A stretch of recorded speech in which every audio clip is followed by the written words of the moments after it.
En nuestro diario vivir tomamos demasiadas decisiones, tanto buenas como malas. Pero esas decisiones realmente están sujetas a la voluntad de Dios.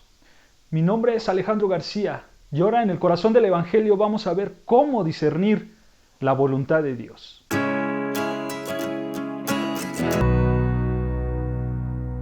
Tenemos que saber que hay dos tipos de voluntad de Dios.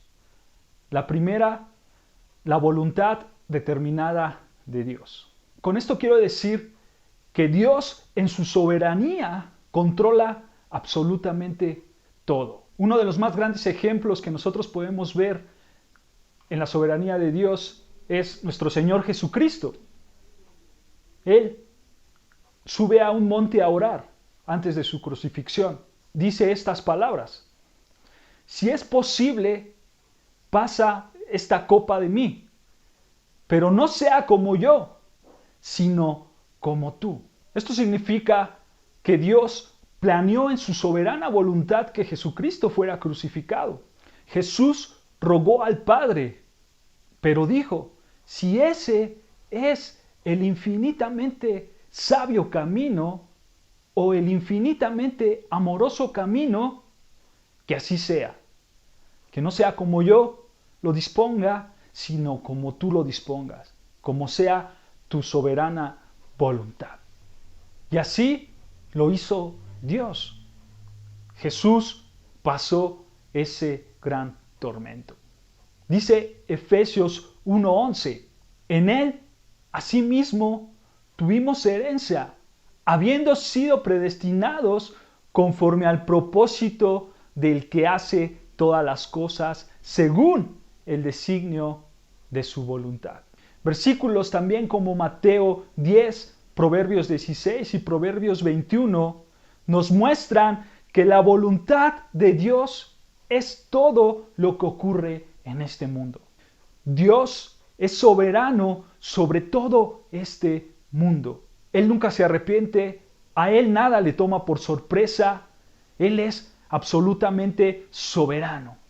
De la misma manera, escribe Daniel en el capítulo 3, versículo 35, y Él hace según su voluntad en el ejército del cielo y en los habitantes de la tierra.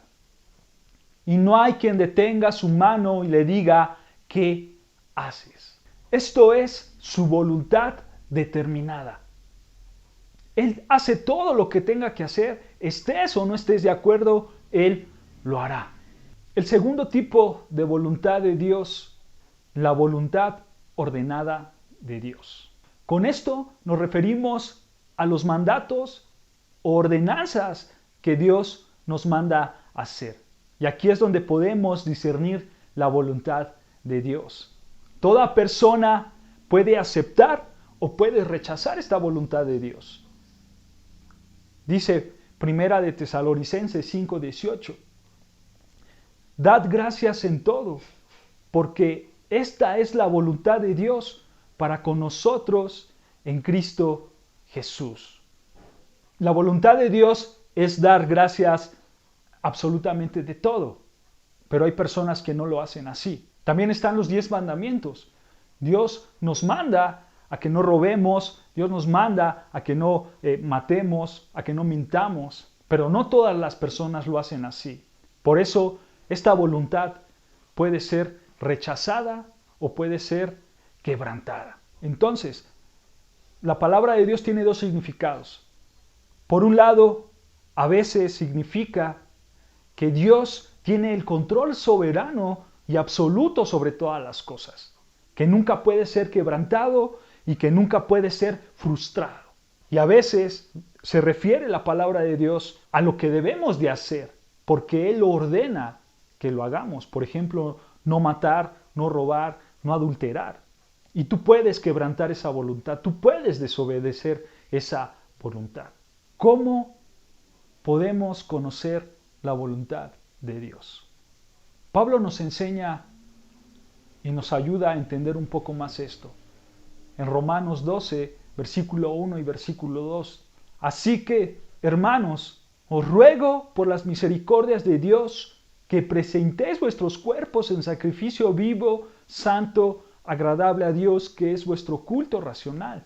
No os conforméis a este siglo, sino transformaos por medio de la renovación de vuestro entendimiento, para que comprobéis cuál sea la buena voluntad de Dios, agradable y perfecta. Dice el versículo 2, transformaos por medio de la renovación de vuestro entendimiento. Estas palabras significan que soy nuevo, dice 2 Corintios, de modo que si alguno está en Cristo, nueva criatura es. La Biblia establece sobre ese poderoso fundamento nuestra identidad en Cristo. Y nos dice, ahora conviértete en lo que tú eres. Eres sin pecado, eres perfecto, eres amado en Cristo y refleja tu vida diaria para que la gente vea lo valioso que es Cristo. Dice el texto de Romanos 12, para que comprobéis cuál sea la buena voluntad de Dios, agradable y perfecta. La razón para tener una mente nueva es para que puedas ser capaz de discernir, de aprobar, de acoger y de seguir la voluntad de Dios. La Biblia no te dice con quién casarte, tampoco te dice si te debes de casar. La Biblia no te dice qué carro manejar, qué carro comprar, qué carro rentar. La Biblia tampoco te dice si debes de comprar una casa o no lo debes de hacer. Tampoco las Escrituras nos enseñan qué trabajo escoger, dónde estudiar, qué carrera escoger. No. Y hay millones de situaciones y hay millones de decisiones en nuestra vida que la Biblia no las establece. Así que, ¿qué debemos de hacer? Bueno, si lo que quieres es hacer la voluntad de Dios, debes de tener una mente renovada. Eso es lo que dice el texto. Transformaos por medio de la renovación de vuestro entendimiento, para que comprobéis cómo comer, cómo beber, qué carro manejar, dónde estudiar, qué trabajo aceptar, y millones de decisiones más que las Escrituras no nos dicen. ¿Para qué? Para que pienses como la mente de Cristo y evalúes como Cristo evalúa. Para que las decisiones que tomemos realmente fluyan dentro de la voluntad de Dios. El 95% de nuestro diario vivir es espontáneo. Nuestros pensamientos, nuestras palabras salen de nosotros. Nosotros no podemos vivir en base a listas. Nosotros no podemos vivir deteniéndonos a ver qué vamos a pensar. No, todo sale espontáneo. Cada oración que decimos sale espontáneamente, cada acción, cada determinación sale espontáneo. Y así es el 95% de nuestra vida. Pero nuestra única esperanza para hacer la voluntad de Dios es renovar nuestra mente. Y eso lo conseguimos sumergiéndonos en la palabra de Dios. Satura tu mente con ella. Medita, memoriza la palabra. Solo así tendrás la mente de Cristo y solo así vas a tener una mente renovada. Y así serás santo y tomarás las mejores decisiones conforme a la voluntad de Dios. Si te gustó este video, no olvides en compartirlo, en suscribirte y seguirnos en nuestras redes sociales. Esto fue El Corazón del Evangelio.